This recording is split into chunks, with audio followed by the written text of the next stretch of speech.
गुरुर्देवो महेश्वरः गुरु साक्षात् परब्रह्म तस्मै श्री गुरुवे नमः। तस्मै श्री गुरुवे नमः। तस्मै श्री गुरुवे नमः। मूलं गुरुमूर्ति पूजामूलं गुरुपदं मंत्रमूलं गुरुवाक्यं मोक्षमूलं गुरुकृपा। शिवोहम बेटा शिवोहम। ओम गुरु ब्रह्मा गुरु विष्णु गुरुदेवो महेश्वरः गुरु साक्षात् परब्रह्म तस्मै श्री गुरुवे नमः। सदगुरु भगवान की जय, स्वामी जी महाराज की जय। शिवोहम। आज जो है गुरु गीता का और 72 श्लोक से शुरुआत कर रहे हैं, जो संस्कृत में गुरु गीता भगवान शंकर ने माँ पार्वती को सुनाई हुई है। ज्ञान शक्ति समारूढ़ स्वत्वमाल विभूषितः भुक्ति मुक्ति प्रदाता तस्मै श्री गुरुवे नमः।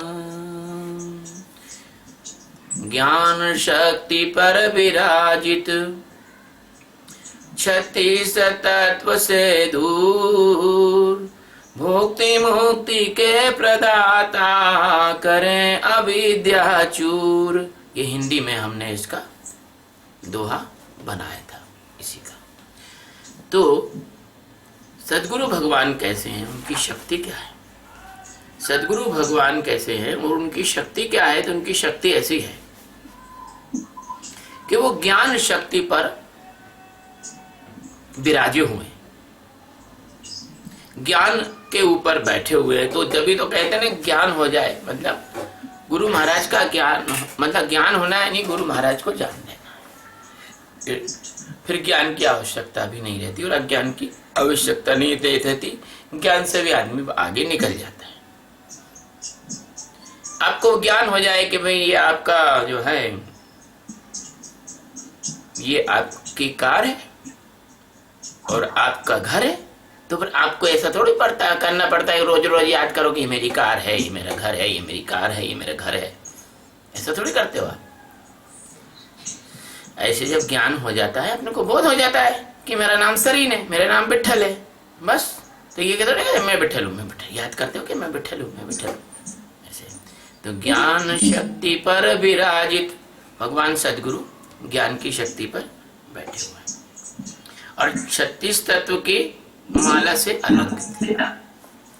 36 तत्व की जो माला है उससे भगवान अलंकृत है। अब 36 तत्व को तो समझने वाली बात है। 5 ज्ञानेंद्रिय, 5 कर्मेंद्रिय, 5 तन्मात्रा, और इसके बाद में मन, बुद्धि, चित्त, और फिर इसके भी विभाग, ये कुल मिला के 36 तत्व हैं। और अगर इसको समझना है तो गुरु गीता का यही श्लोक हमने प्रवचन दिया है, उसको सुन लो। ये सीक्रेट है, वो वाला प्रवचन सीक्रेट है, वो हमने यूट्यूब पे पब्लिक नहीं किया है, केवल शिष्यों के लिए। तो भुक्ति मुक्ति के प्रदाता, आपको जो कुछ भी चाहिए, भोग चाहिए, भोजन चाहिए, स्थान चाहिए, निवास चाहिए, घर चाहिए, धन चाहिए, मकान चाहिए, जमीन चाहिए, जो कुछ चाहिए संसार में, जो कुछ आपको चाहिए वो बस सतगुरु ही देते हैं। आप सोचते हो कि भैरव जी ने दे दिया, फलाने जी ने दे दिया, ठिकाने देवता ने दे दिया, ये आपका भ्रम है। क्योंकि वो देवता तो लहर है, सतगुरु तो सागर है। जो कुछ देते हैं गुरु महाराज ही देते हैं। जो कुछ करते हैं वो गुरु महाराज ही मतलब अपनी मदद करते हैं।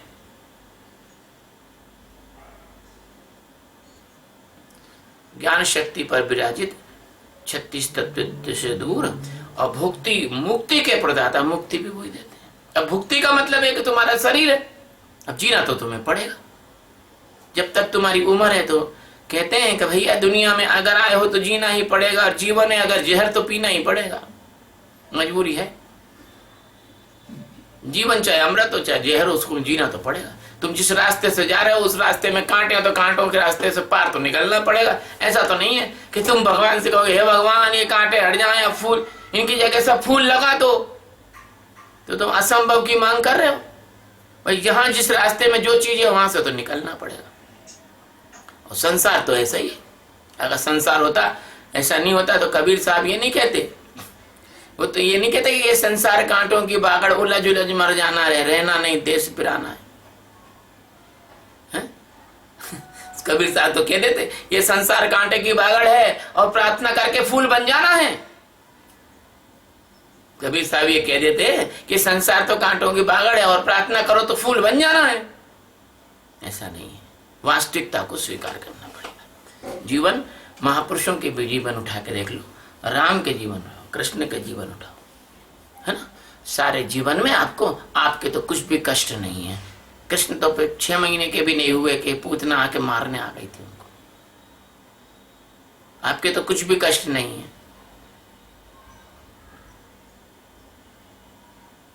है ना। इसे कहते हैं दुनिया में कितने गम है, मेरा गम कितना कम है। दुनिया में बहुत सारे गम है, इसलिए वो भुक्ति तो भी वो देते हैं और मुक्ति भी वही देते हैं। मुक्ति भी वही देते हैं और भुक्ति भी वही देते हैं। जो भोगना है भोग लो हंस के। मेरे शिष्य, मेरे प्रेमी, मेरे मित्र इतने कायर नहीं है कि इस कष्टों से डर जाएं, घबरा जाएं। वो तो कहेंगे हंसते हुए आओ, चलो ठीक है, तुम भी तुम्हारे इस कांटे के रास्ते में से भी निकल जाऊंगा। तो भुक्ति मुक्ति के प्रदाता करें अविद्या चूर। और अविद्या को क्या करते हैं, चूर चूर कर देते हैं अविद्या को। और ऐसे सदगुरु महाराज को अपन नमस्कार करते हैं, ऐसे सदगुरुदेव को अपन नमस्कार करते हैं। अनेक जन्म संप्राप्तः सर्व कर्म विदाहिने स्वात्म ज्ञान प्रभावेण तस्मै श्री गुरुवे नमः। अनेक जन्म संप्राप्तः,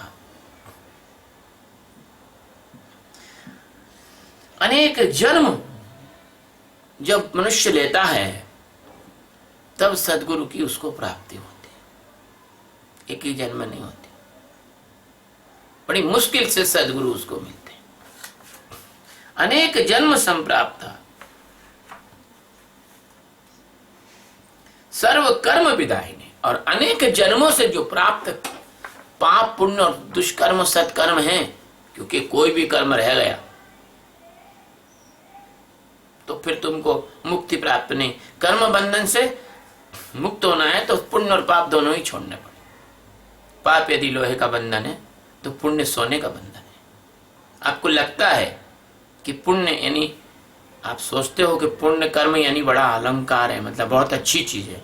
नहीं, पाप यदि नरक में ले जाएगा, मनुष्य के नीचे की योनियों में ले जाएगा, तो पुण्य मनुष्य से ऊंची योनियों में ले जाएगा, लेकिन मुक्ति नहीं होगी, लेकिन परमात्मा में विलीन नहीं होगी। इसलिए अनेक जन्म से आपके जो पाप और पुण्य हैं,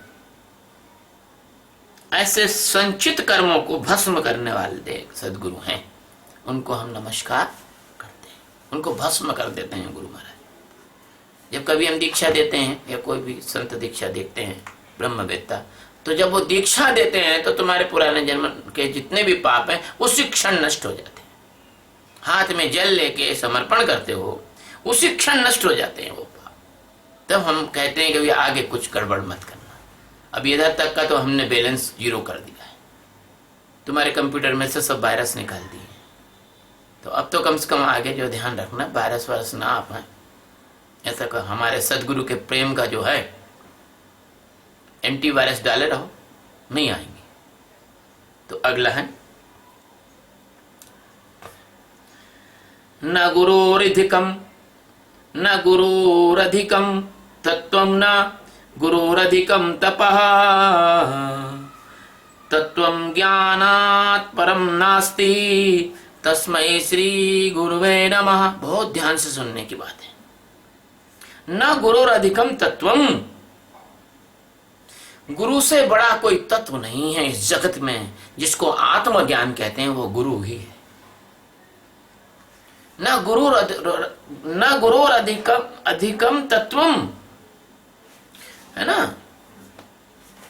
गुरु सदगुरु से बढ़कर कोई भी तत्व नहीं है। और गुरु महाराज की सेवा से बढ़कर कोई तप नहीं है। कोई भी तपस्या कर लो वो सब छोटी है, और गुरु महाराज की सेवा कर लो वो सबसे बड़ी है।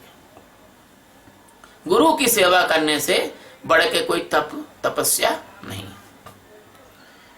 और ज्ञान से बढ़कर कोई ऐसा तत्व नहीं है, क्योंकि गुरु जो है कैसे हैं, ज्ञान स्वरूप हैं। इसलिए ऐसे ज्ञान स्वरूप सदगुरु को मैं नमस्कार करता हूं। मन्नाथः श्री जगन्नाथो मद्गुरु स्त्री जगद्गुरु ममात्मा सर्वभूतात्मा तस्मै श्री गुरुवे नमः।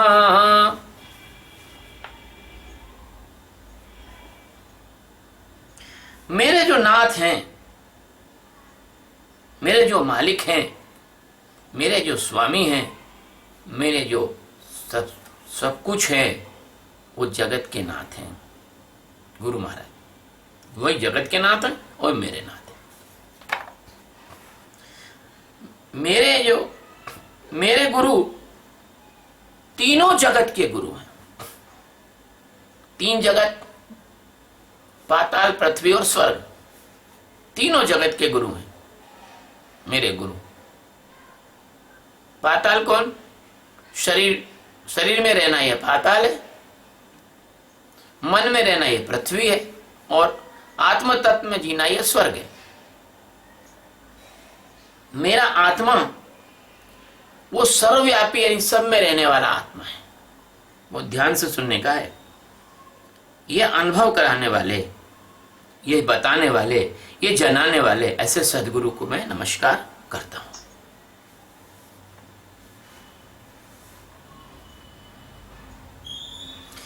ध्यान मूलम गुरो मूर्ति पूजा मूलम गुरो पदम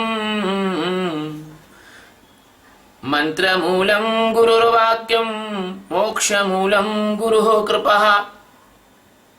अगर किसी का ध्यान करना है और दुनिया में अगर कोई ध्यान करने योग्य है तो वो गुरु महाराज के श्री चरण हैं।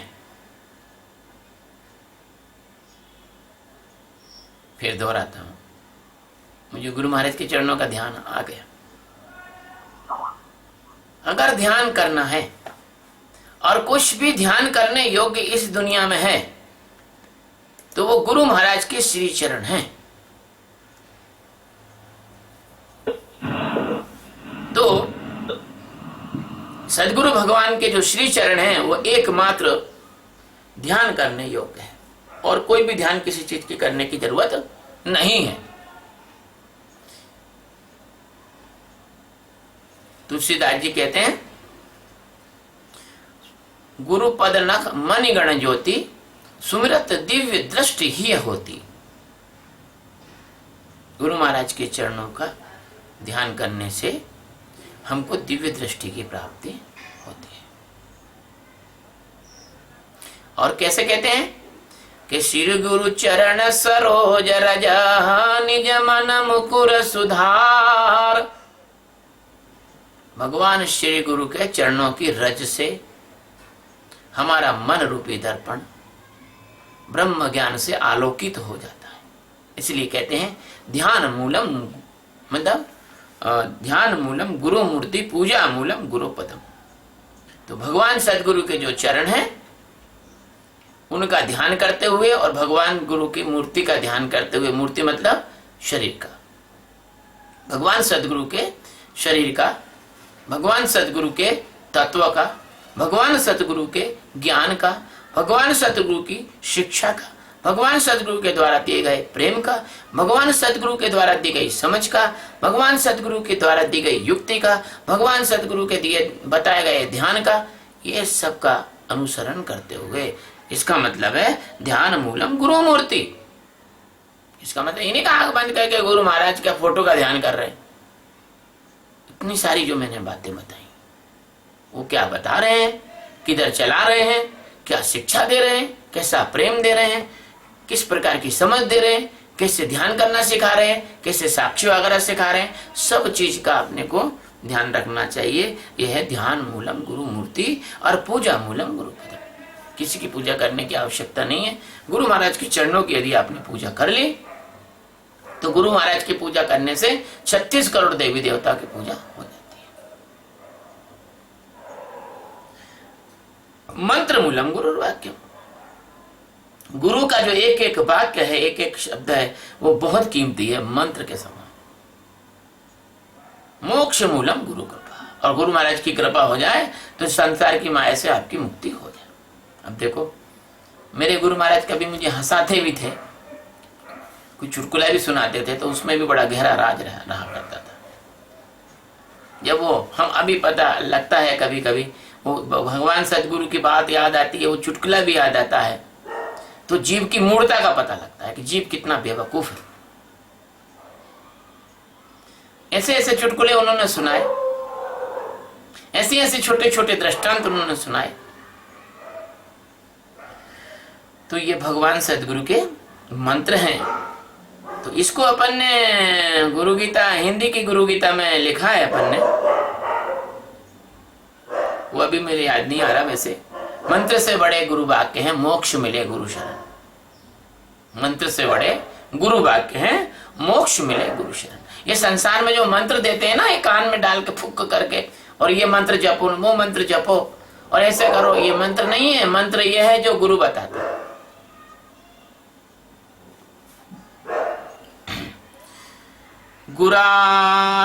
गुरुरादित्यनादित्यस्य गुरुः परम देवतम गुरु परतरम नास्ति तस्मै श्री गुरुवे नमः। जो सद्गुरु भगवान हैं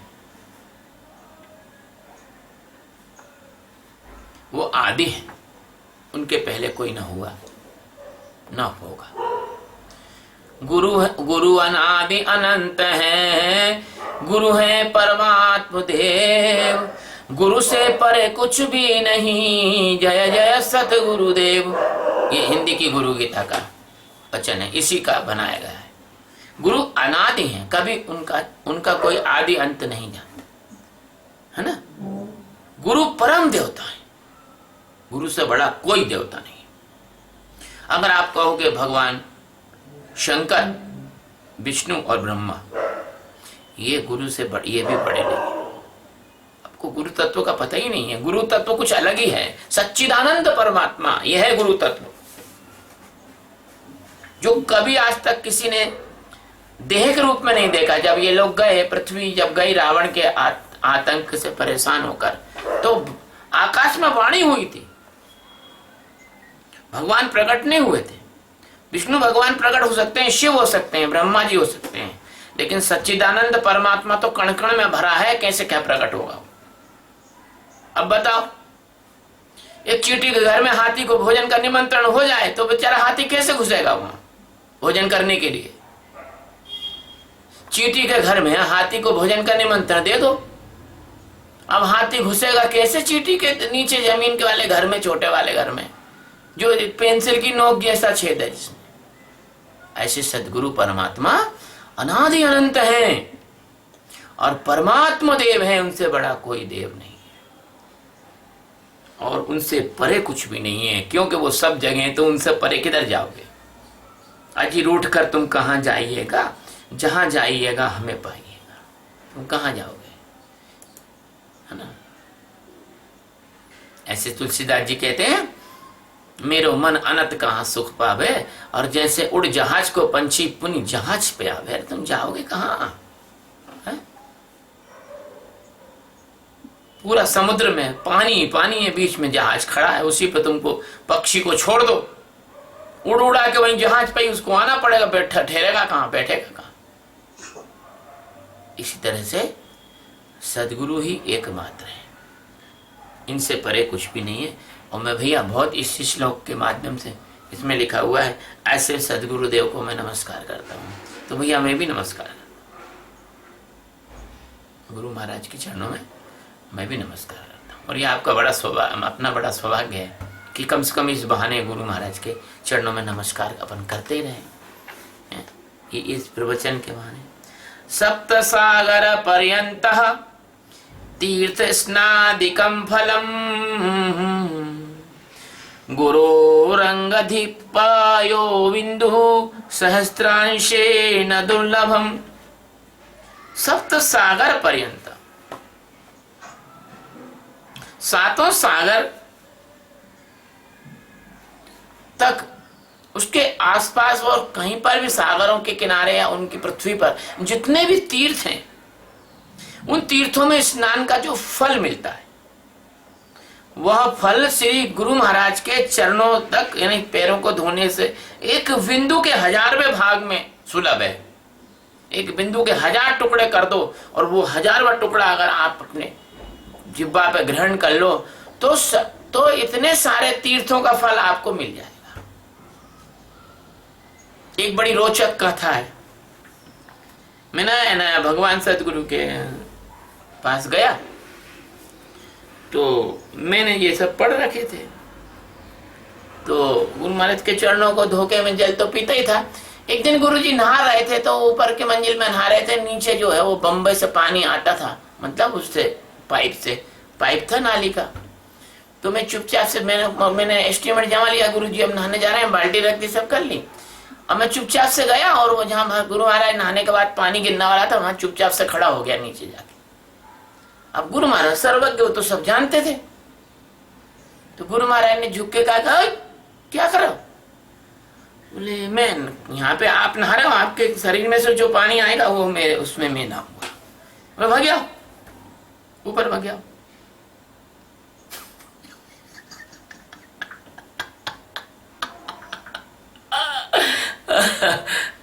तस्मै श्री गुरुवे नमः। आगे कहेंगे हरोरुष्टे गुरुस्ताता गुरुरुष्टे न कश्चन तस्मात् सर्व प्रयत्नेन श्री गुरु चरण शरणं व्रजेत्। अगर हरोरुष्टे गुरुस्त्राता, अगर भगवान विष्णु अगर नाराज हो जाए तो गुरुदेव बचा लेंगे, कोई टेंशन नहीं। भगवान विष्णु भी नाराज हो जाए आपसे, सारे जगत के, अब तो खैर एक उदाहरण है ये, तो वो तो कभी नाराज होते नहीं, लेकिन अगर वो भी नाराज हो जाए तो गुरु महाराज बचा लेंगे। नारद का हमने उदाहरण बताया था ना कि नारद पे लक्ष्मी जी नाराज हो गई थी, श्राप दे दिया था कि जाओ 84 लाख योनियों में भटको। तो गुरु विष्णु भगवान ने कहा कि चलो कोई गुरु कर लो, तो भगवान खुद गुरु बन गए गंगा के किनारे, और नारद से कहा लिखो इस रेत पे 84 लाख योनियों के नाम, और लोटपोट मचा के निकलवा दिया। गुरु जो है युक्ति से मुक्ति कर देते हैं। तो अगर हरि रुष्ट हो जाए तो गुरु बचा लेते हैं, लेकिन गुरु के रुष्ट होने से कोई नहीं बचा सकता। इसलिए समस्त प्रयत्नों से श्री गुरु की शरण में जाना चाहिए। अब इसको हमने बदल दिया है, क्योंकि इसमें कुछ गड़बड़ करी है ना लोगों ने, कि इसको हमने ऐसा बताया कि गुरु तो कभी रुष्ट होता नहीं है, गुरु तो कभी नाराज नहीं हो सकता है, कभी होता ही नहीं है। माँ अपने बच्चों से कभी नाराज नहीं होती, उनका कभी बुरा नहीं करती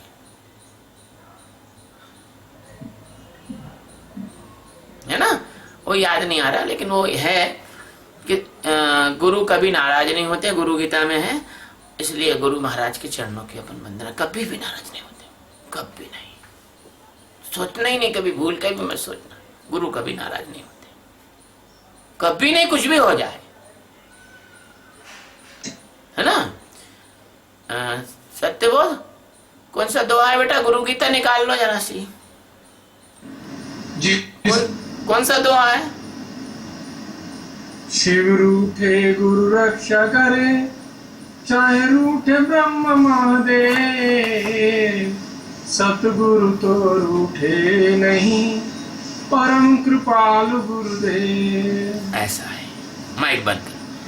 शिव रूठे गुरु रक्षा करे, चाहे रूठे ब्रह्मा महादेव, सतगुरु तो रूठे नहीं, परम कृपालु गुरुदेव।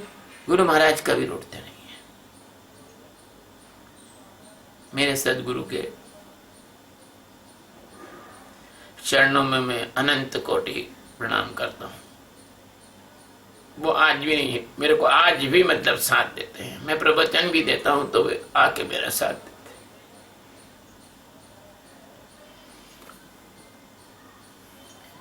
अगला श्लोक है,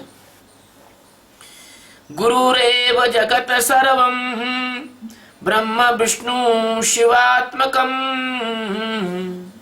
गुरुः परतरं नास्ति तस्मात् संपूजयेत गुरुम्।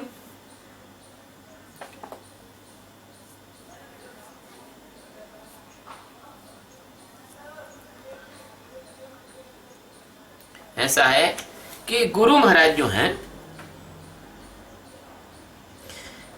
ये ब्रह्मा विष्णु और शिव और ये जो श्री गुरु ही समस्त जगत है, जगत के कण कण में है ना, कि कण कण में ब्रह्म ज्योति का प्रकाश हो रहा, प्रकाश हो रहा। मूर्ख न जान पाए तो भगवान क्या करे, निज रूप को जाना नहीं पुराण क्या पढ़े। तो भगवान सदगुरु ब्रह्मा विष्णु शिव ये सब सदगुरु का ही, और ये सारा जगत ये सदगुरु का ही विस्तार है ना। लेकिन गड़बड़ मत कर लेना। ऐसे ही एक गुरु ने और अपने शिष्य से कह दिया था कि भाई सब जगह ब्रह्म है। तो क्या हुआ कि वो शिष्य जा रहा मस्ती से, सब जगह ब्रह्म है, सामने से हाथी आ गया।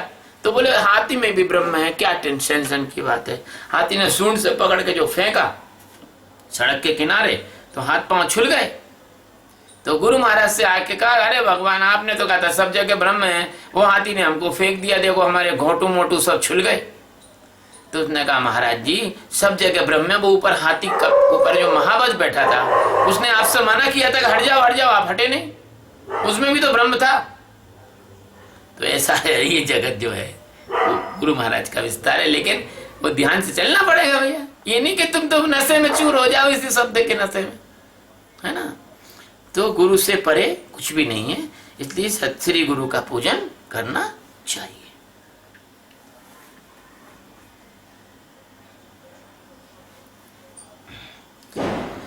ज्ञान विज्ञान सहितम लभ्यते गुरु भक्तितः, गुरु परतरम नास्ति ध्यायो वसो गुरु मार्गिभः भी।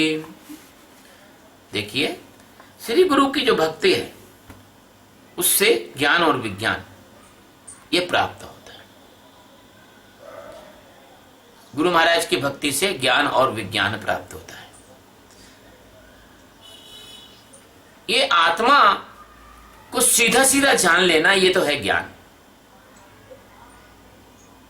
और संसार में के रहस्यों को जान लेना नहीं, संसार में सिद्ध हो जाना ये है विज्ञान।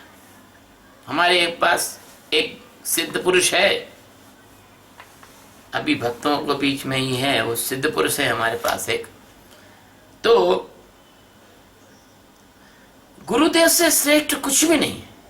ये श्लोक कहता है कि गुरु श्री गुरु की भक्ति से ज्ञान और विज्ञान दोनों की प्राप्ति हो जाती है, और गुरु से श्रेष्ठ गुरुदेव से श्रेष्ठ कुछ भी नहीं है। इसलिए जो सिद्धि मार्गी हैं, जिनको सिद्धि प्राप्त करना है, जिनको संसार का विज्ञान प्राप्त करना है, जिनको प्रकृति पर विजय प्राप्त करना है, जो ऐसे सदगुरु भगवान अखंडानंद जी थे, वो इशारे से बोल दे पानी गिर जाए तो पानी गिर जाता था। भगवान श्री कृष्ण थे, वो जो संकल्प कर लेते थे वो काम हो जाता था। ऐसे बहुत सारे सिद्ध हुए, सिद्ध पुरुष हुए, और उनके राजा 84 सिद्ध हैं, उनके राजा 84 सिद्ध हैं। सुंदरनाथ जी महाराज 1930 के ऐसे कुछ कुंभ में साक्षात हवा में उड़ गए थे, हिमालय चले गए थे कुंभ में, कुछ भी बात हो गया था तो एकदम हवा में उड़ के सीधे हिमालय चले गए। तो गुरु महाराज जो हैं, अगर उनका कोई ध्यान करेगा, उनसे कोई प्रेम करेगा तो वो सिद्धि प्राप्त हो जाएगी उस आदमी। श्री गुरु की भक्ति और ज्ञान और विज्ञान से ज्ञान और विज्ञान प्राप्त होता है, और गुरुदेव से श्रेष्ठ कुछ नहीं है। इसलिए सिद्ध मार्गियों का उनका ध्यान करना चाहिए। ये 81वां श्लोक है। अगला श्लोक है, यस्मात् परतरम नास्ति नेति नेति वे श्रुतिः मनसा वचसा चैव नित्यमाराधयेत् गुरुं। भगवान शंकर मां पार्वती से ये कह रहे हैं कि नियति नियति कह के श्रुति ने जिसको बताया है, श्रुति भी मौन हो जाती है। नेति नेति वो सिर्फ जो गुरु के तत्व के अलावा जो चीजें बस उसको हटाती है, गुरु तत्व को नहीं जानती है। तो गुरु से श्रेष्ठ कोई वस्तु नहीं। वस्तु शब्द का प्रयोग यहां किया जा रहा है क्योंकि आप वस्तु को समझते हो। इसलिए मन और वचन से सदा गुरु महाराज की आराधना करना चाहिए। गुरु से परे न तत्व कोई, आत्मज्ञान समज्ञान। गुरु को सर्वस्व दीजिए, तन मन धन अरु प्राण। गुरु से परे कुछ भी नहीं है और आत्मज्ञान से बड़ा कोई ज्ञान नहीं है।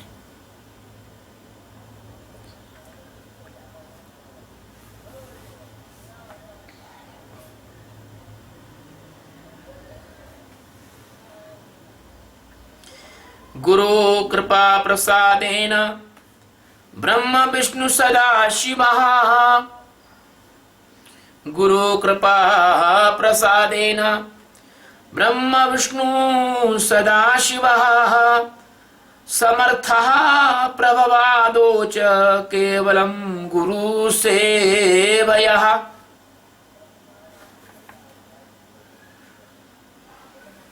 ब्रह्मा विष्णु और शिव आदि भी गुरु कृपा के प्रसाद से केवल गुरु सेवा द्वारा विश्व की उत्पत्ति, प्रलय और रक्षा करने में समर्थ हुए। अब आ गई ना बात कि ब्रह्मा विष्णु और शिव ये जो है ना, ये हैं तो सही, लेकिन ये वो सच्चिदानंद परमात्मा का 3 अभिव्यक्त रूप है, लेकिन संपूर्ण रूप नहीं है। संपूर्ण रूप तो सच्चिदानंद परमात्मा सदगुरु ही हैं, जिसको निराकार ब्रह्म बोलते हैं। भैया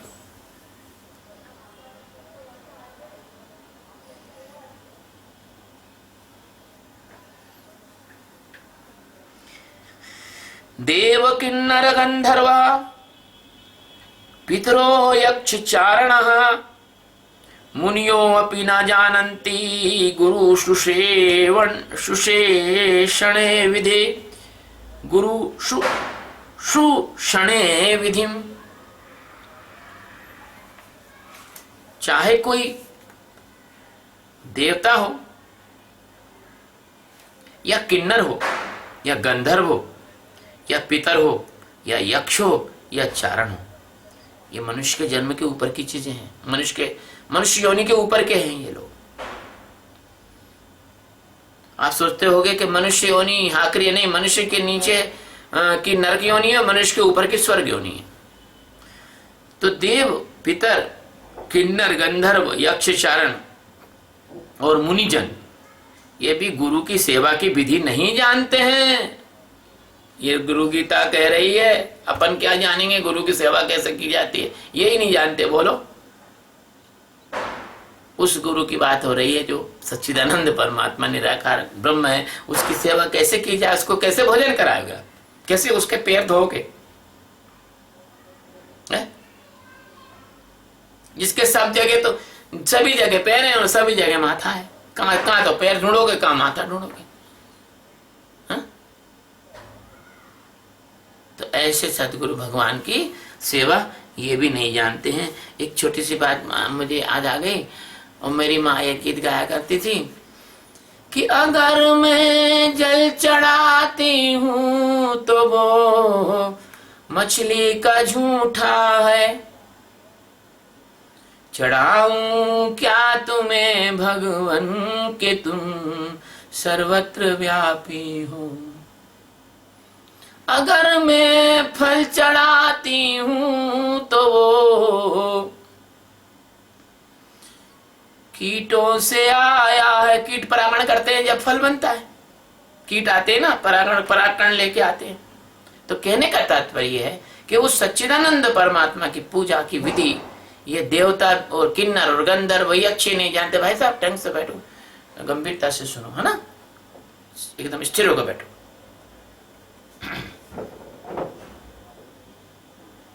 महाहंकार गर्वेण तपो विद्या बलान्वितः संसार कोरावर्ते घटयन्ते यथा घटः। ऐसा है कि तप विद्या बल शौर्य में अहंकारी भटकाय अभ्रमित चक्र में घूमते जन्म मरण में जाए। ये हमने इसी श्लोक का हिंदी में अर्थ किया है कि तप विद्या और बल से युक्त लोग अहंकार से भरे होने के कारण यहाँ संसार के भ्रम चक्र में वैसे ही घूमते रहते हैं जैसे रेहट के चक्के पे घड़ा घूमता रहता है। रेहट का जो रहता है उसका चक्र रहता है, उसमें कई घड़े बांध दिए जाते हैं रस्से से, एक एक घड़ा पानी ले लेके ऊपर आता है। ऐसे ही संसारी लोग जो है ना, तप विद्या और बल और शौर्य में ये अहंकारी लोग भटकाते रहते हैं, भटकते रहते हैं। भटक भटक नर मरे गुरु बिन राह न पाई है। भटक भटक नर मरे गुरु बिन राह न पाई है। अविद्या कहां से आई है? इसलिए अगला है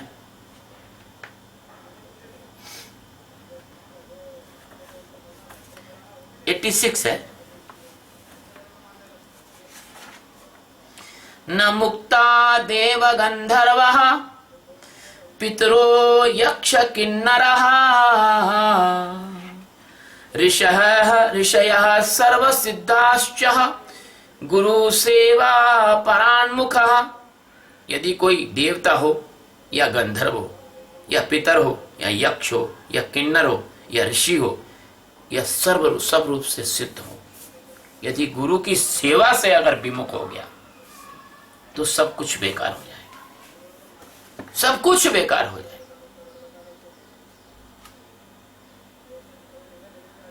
देव गंधर्व किन्नर पितर यक्ष ऋषि सिद्ध यदि गुरु सेवा से परान्मुख हो जाए तो वो कभी मुक्त नहीं हो सकते। ये अर्थ है इसका।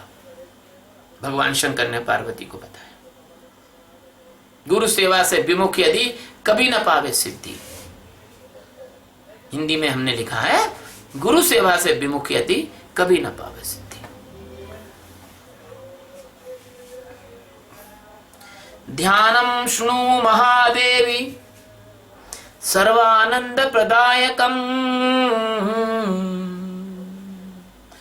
सर्वसौख्यकरम नित्यम गुरु मुक्ति भुक्ति मुक्ति विधायकम। ध्यानम सुनो महादेवी, हे महादेवी पार्वती ध्यान से सुन लो। बताओ, जोर देकर भगवान कह रहे कि हे पार्वती ध्यानम सुनो महादेवी, हे महादेवी ध्यान पूर्वक सुन लो। तुम क्या सुन लो ध्यान पूर्वक? कि गुरु ध्यान सर्व आनंद प्रद। गुरु महाराज का ध्यान करना सब प्रकार से आनंद देने वाला है, सर्व सुख प्रद, सब प्रकार का सुख देने वाले लोग हैं। भगवान हमारे यहाँ पैसा नहीं बचता, क्या करते?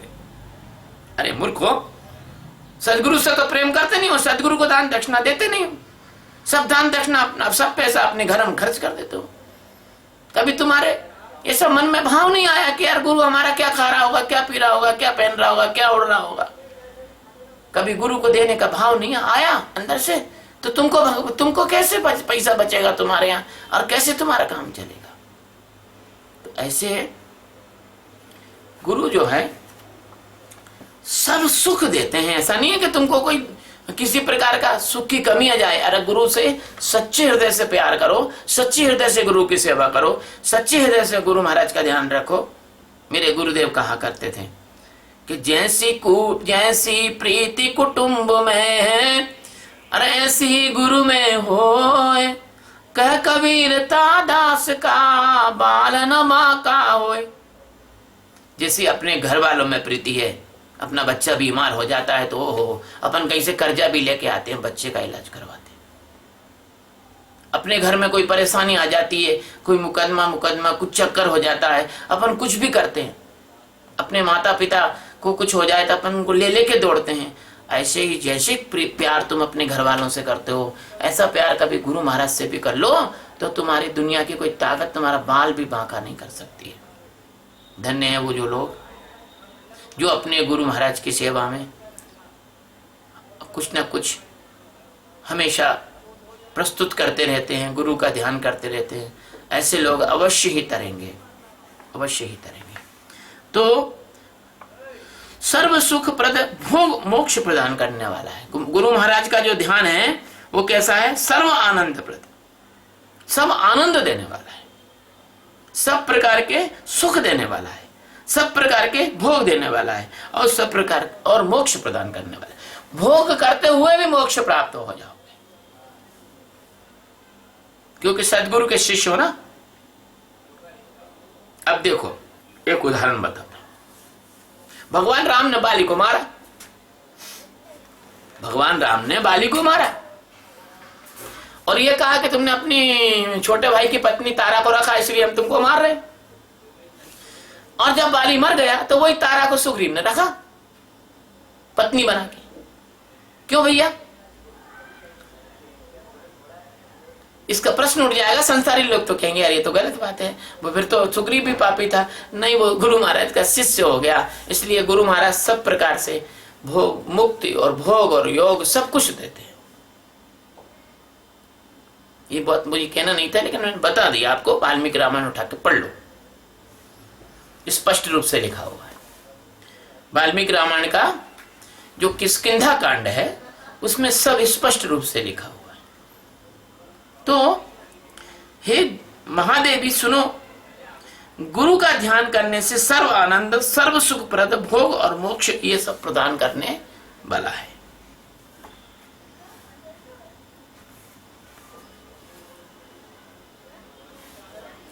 श्रीमत् परब्रह्म गुरुं स्मरामि, श्रीमत् परब्रह्म गुरुं वदामि, श्रीमत् परब्रह्म गुरुं नमामि, श्रीमत् परब्रह्म गुरुं भजामि।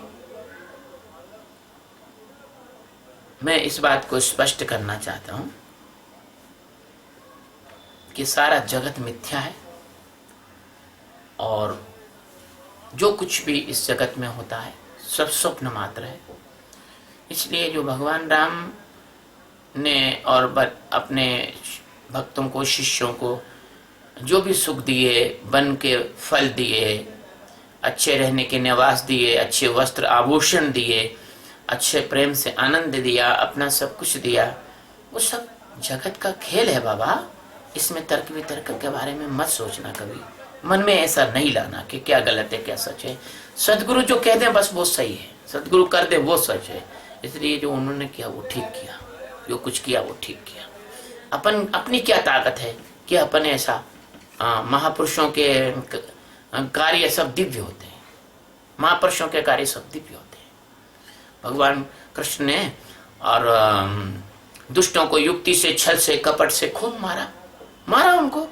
धरती को बिल्कुल दुष्टों से, राक्षसों से विनाश कर दिया, धरती के में से हटा दिए उनको। जरासंध और कौरव और दुनिया, अकासुर बकासुर, न जाने कौन कौन से को मारा और अजगर के तो मुंह में घुस गए और फाड़ दिया उसको जाके। इसलिए जो गुरु होते हैं, जो महापुरुष होते हैं, उनके कर्म दिव्य होते हैं।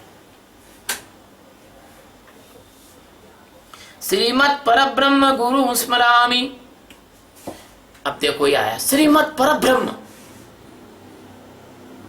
जो अपन ब्रह्म की बात करते हैं, जो परब्रह्म है, परब्रह्म का मतलब है कि ब्रह्म से भी परे, लेकिन ऐसा इसलिए कहा जाता है कि जैसे तालाब है और सागर है, तो तुम्हारे अंदर तो ब्रह्म है, लेकिन पूरे संसार में अगर जो व्याप्त है तो वो पर ब्रह्म है, उसको पर ब्रह्म का तुमको समझाने के लिए कहा यार, ब्रह्म एक ही है। तो श्रीमद पर ब्रह्म गुरु स्मरामि, मैं अपने गुरु, मैं ब्रह्म को तो जानता नहीं हूं, लेकिन मैं अपने गुरु महाराज का स्मरण करता हूं, क्योंकि वो ही श्रीमद पर ब्रह्म।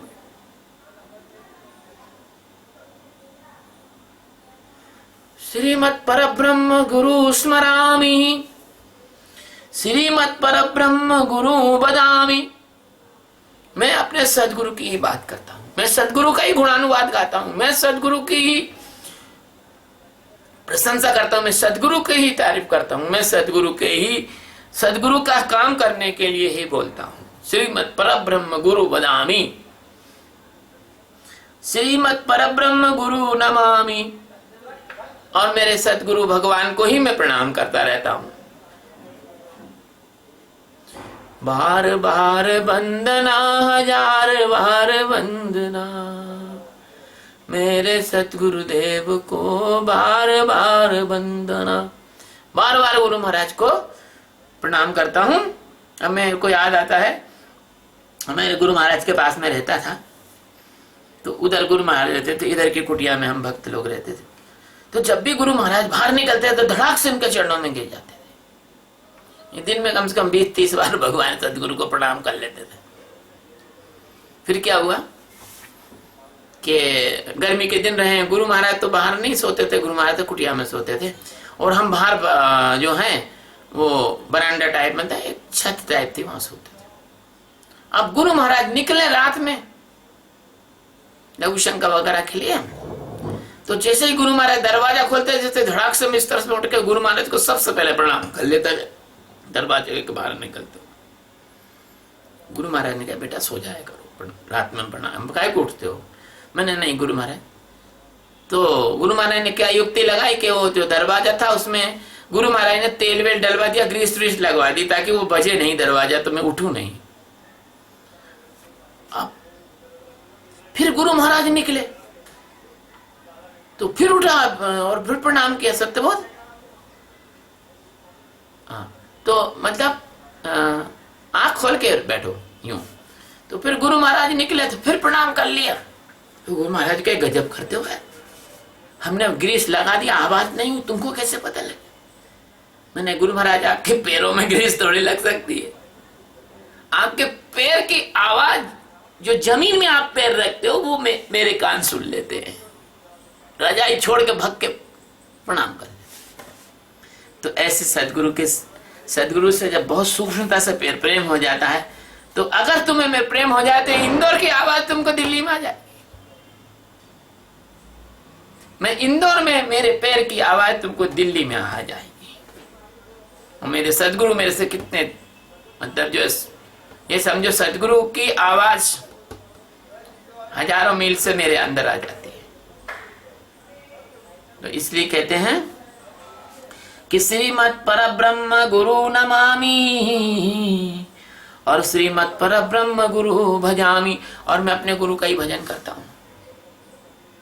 कैसे करता हूं? एक बार वेदांतानंद ने कहा कि यार श्लोक गीता का प्रवचन दिया, उसमें अपन ने गुरु ब्रह्मा गुरु विष्णु बोलना भूल गए। तो वेदांतानंद ने कहा कोई बात नहीं, भूल गए तो भूल गए, पूरी गीता ही तो गुरु महाराज की प्रार्थना है। गुरु महाराज की तो पूरी गीता ही प्रार्थना है। अपन जो बोल रहे हैं गुरु के, मतलब गीता का जो प्रवचन दे रहे वो गुरु महाराज की प्रार्थना ही तो कर रहे हैं। तो इसको कहते हैं श्रीमद परब्रह्म गुरु बदामी भजामी। अच्छा, अब देखो बहुत कीमती श्लोक आ रहा है, बहुत ध्यान से सुनना, आलस्य इत्यादि का त्याग करके सुनना।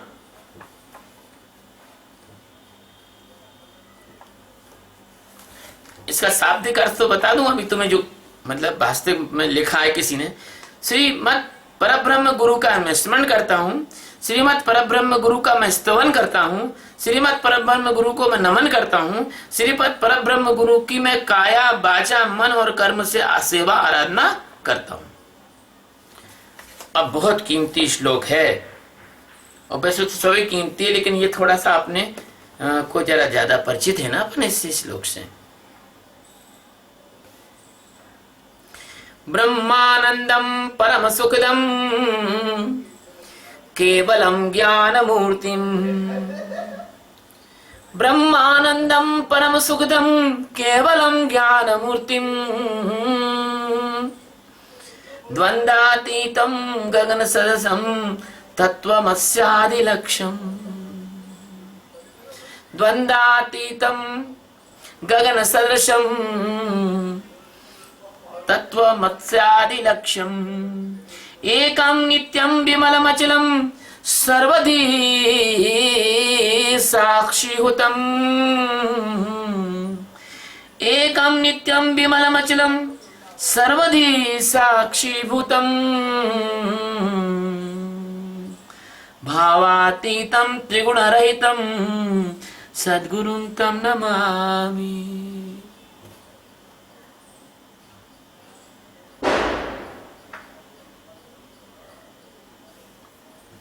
ये जो श्लोक है ये कई बार हम प्रवचन के पहले लेते हैं।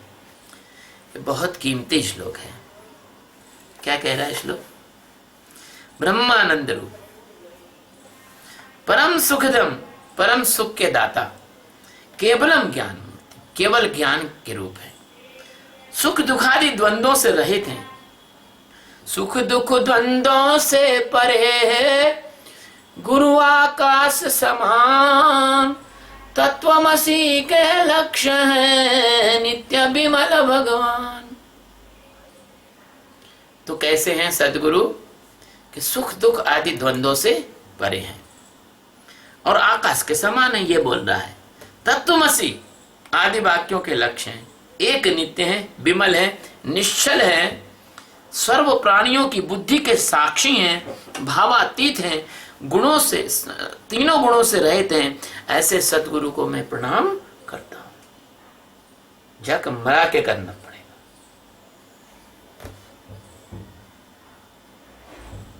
क्योंकि और किसको करोगे प्रणाम?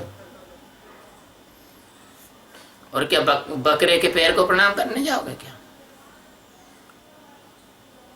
इसलिए ये जो श्लोक है इतना कीमती है, क्योंकि ब्रह्मानंदम, सतगुरु कैसे हैं? ब्रह्म के आनंद में निमग्न है, डूबे हुए हैं। तुमको भी डुबा देंगे, तुमको भी ब्रह्म के आनंद में डुबा देंगे।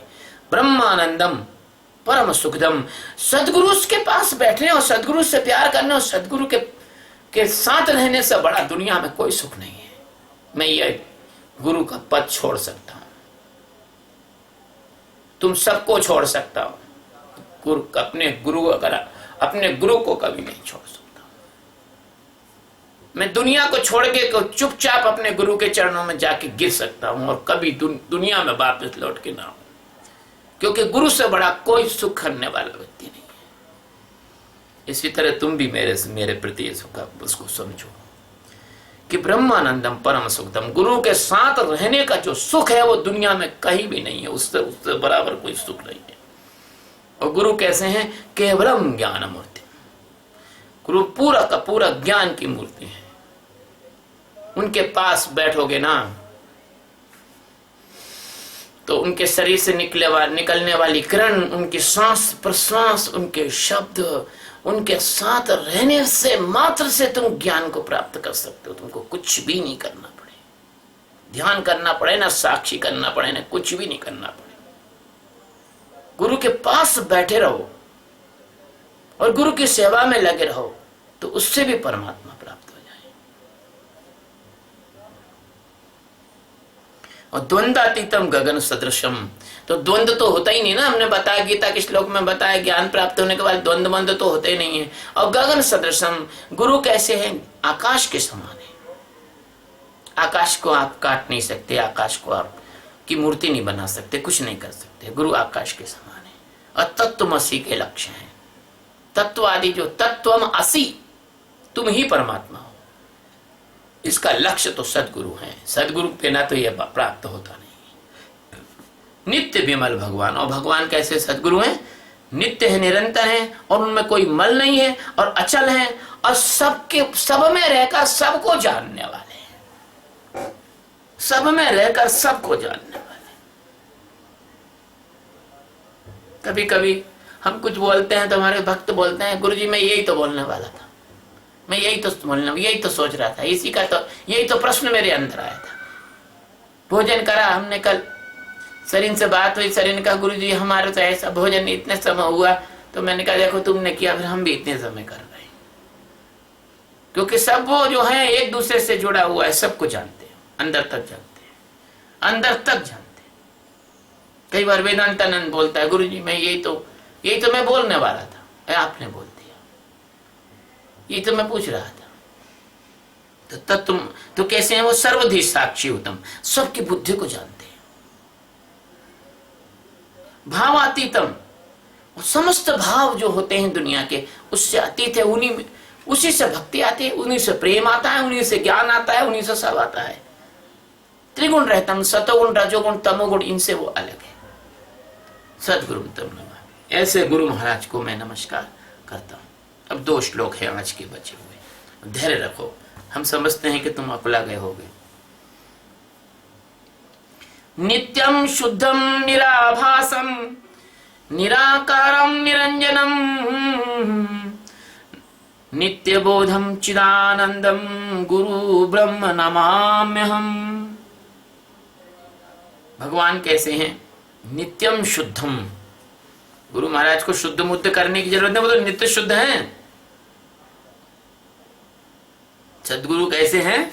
नित्यम शुद्धम, नित्य शुद्ध है, मतलब ऐसा प्रतिक्षण उनमें शुद्धता है, उनसे शुद्ध कुछ हो नहीं सकता। आभास रहित है, चिदाभास, आभास रहित है। जीव क्या है? तुम्हारा आभास है, वो जीव रहित है, जीव नहीं है उनके अंदर, जीव से रहित है, आभास रहित है। निराकार है, आकार नहीं है कुछ भी उनका, निराकार है। निरंजन यानी माया नहीं है, अंजन नाम माया का है, निरंजनम, अंजन नाम माया का है। नित्य बोध स्वरूप, और वो कैसे हैं? हमेशा, जैसे सूरज हमेशा प्रकाश स्वरूप है, ऐसा हमेशा बोध उनमें से निकलता है, बोध झरता रहता है, झरने की तरह, जैसे सूरज से प्रकाश निकलता रहता है। चिदानंद स्वरूप है, सच्चिदानंद, चिदानंद, चिदानंद मतलब अत्यंत सूक्ष्म जो आनंद की किरणें हैं, जिससे कि कहते हैं ना किसी को लेजर किरण से लोहा तक कट जाता है, ऐसे बहुत बारीक आनंद देने वाले। मैं यहां बैठा हूं न्यूयॉर्क में मेरा कोई शिष्य बैठा हुआ है, कैलिफोर्निया में मेरा कोई शिष्य है, यहां बैठ के वहां तक उसका जो बारीक एक सूक्ष्म अति सूक्ष्म आनंद देने की जो शक्ति है वो वहां तक प्राप्त होती है। ब्रह्म ऐसे जो हैं परब्रह्म गुरुदेव को मैं नमस्कार करता हूं। अगला है और आज का अंतिम श्लोक है। हृदयाम्बुजे कर्णिका मध्य संस्थिते, हृदयाम्बुजे कर्णिका मध्य संस्थे सिंहासने संस्थित दिव्य मूर्तिम ध्यायेत गुरुं चंद्रकला प्रकाशम चित पुस्तकाभीष्टवरम दधानम। हृदय कमल में कर्णिका के बीच थोड़ी सी बात योग और तंत्र की आ गई। ये जो आपका सहस्त्रागार है, लोग सोचते हैं कि ये हृदय है, आध्यात्म में ये हृदय नहीं है, आध्यात्म में इसको हृदय नहीं बोलते, आध्यात्म का हृदय ये है। तो ये जो आपका सहस्त्रागार है जिसमें 1000 पंखड़ी का कमल है, उसके बीच की जो कर्णिका है,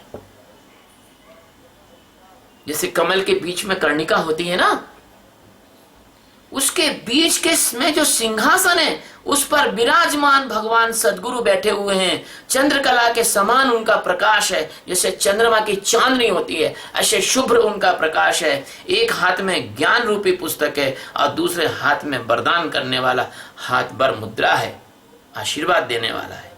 ऐसे श्री गुरु का ध्यान करना चाहिए। ये तंत्र और योग के लिए, लोग करने वालों के लिए बताया है ना। तो